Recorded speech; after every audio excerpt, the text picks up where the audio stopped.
And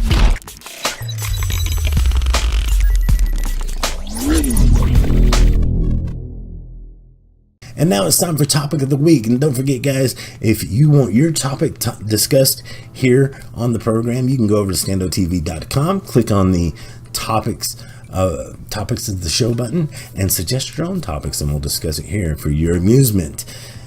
This week we're talking about Xbox and where are their games, because that is very important. And at this E3 with a new console launching with the Xbox Scorpio on the horizon, Xbox really needs to bring it this year. They really need to bring it with the games. And I'm talking first party, can't get it here anywhere else games, because we look at exclusives over the past year, right? Xbox has released Forza Horizon Motorsport and Halo Wars, which is kind of dismal when you look at PlayStation 4's first party announcements and exclusive, right?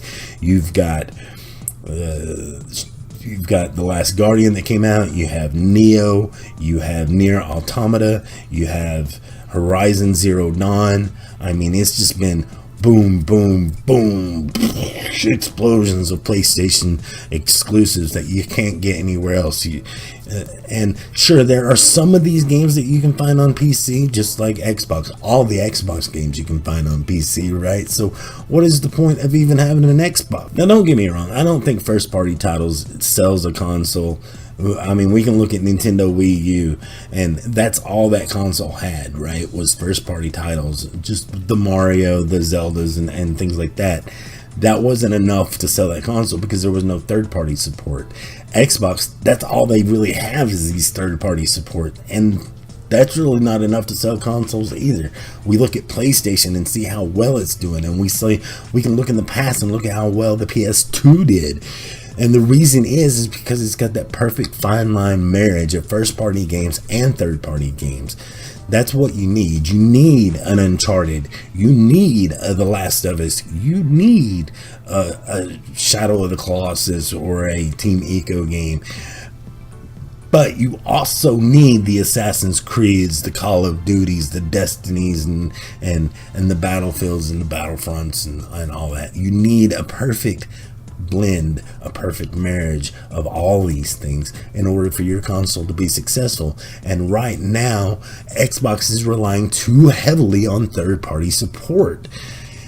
Because think about it, you have Halo, you have Gears, you have Forza, and you have State of Decay 2 and Crackdown, the latter two being niche titles that aren't really hardware sellers, right?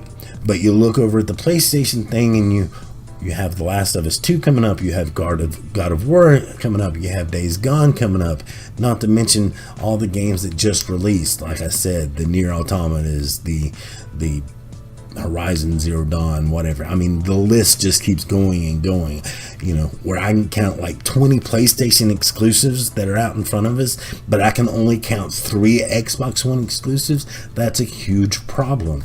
And Xbox really needs to take the time to address this in order to keep people interested in their product.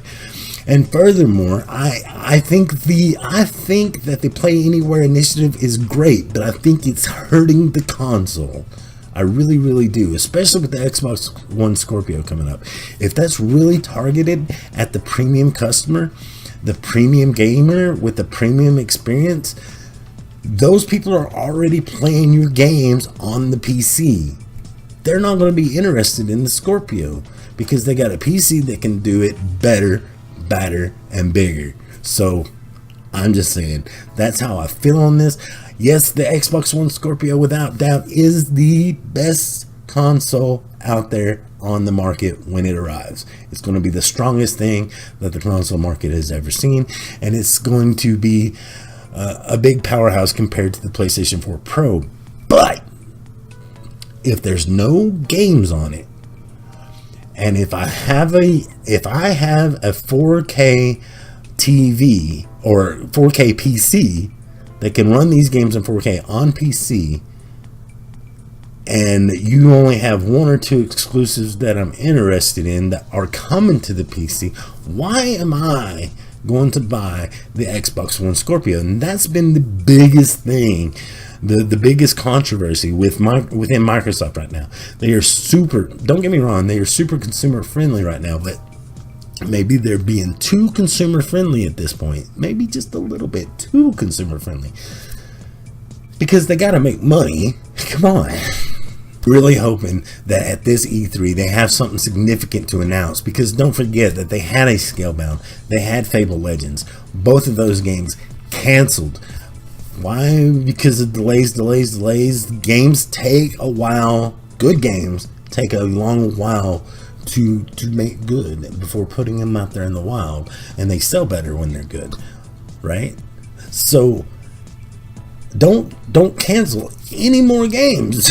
Xbox, I'm telling you, because your fans are going to be in an uproar, man. You need that. You needed that. Those are two RPG type games that you can't get on Xbox right now. Like, the Xbox is bleeding dry of RPG experiences, and I'm not talking about no RPG experiences at all on the Xbox. But you got to think, right? Like, they've got the Mass Effect, they've got these Western RPGs that are Western developed, no doubt about it. Gotcha. But like, these were some Japanese developed style games that needed to be on the console. Like, you needed a Scalebound this spring when Sony has Nier Automata and Neo, two surprise hit Japanese RPG games coming to the console. You really needed one there, right, to compete, to fill the void. But that's how I feel, guys. I feel like Xbox, there's just no reason, there's still no reason for me to go out and buy an Xbox right now, because the games that they are putting out that I'm interested in are going to end up here on my PC. So yeah, they're getting that software sale, but they're losing their hardware sale. And I was willing to buy hardware just to play their games. So yeah. And we're talking from someone who bought a PC, who buys PC games, who bought a PS4, who buys PS4 games, who is going to buy a Switch and buy Switch games.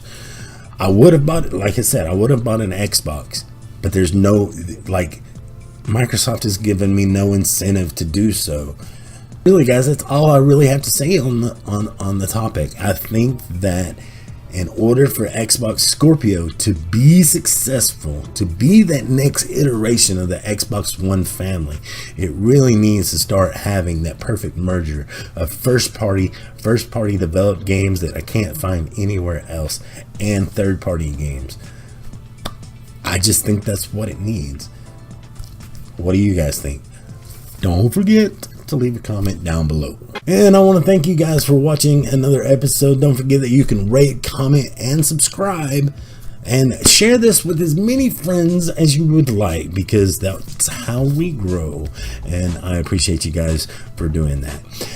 Don't forget that you can follow us over at Twitter at StandoTV to get live updates on the go and have conversations if you want to. Just tweet at me. Don't forget that for live Let's Plays, go over to twitch.tv/StandoTV for everything that encompasses my channel. Head over to StandoTV.com and keep it tuned here on the YouTube channel. Until next time, guys, remember that I love your face. We'll catch you next time. Have a good one.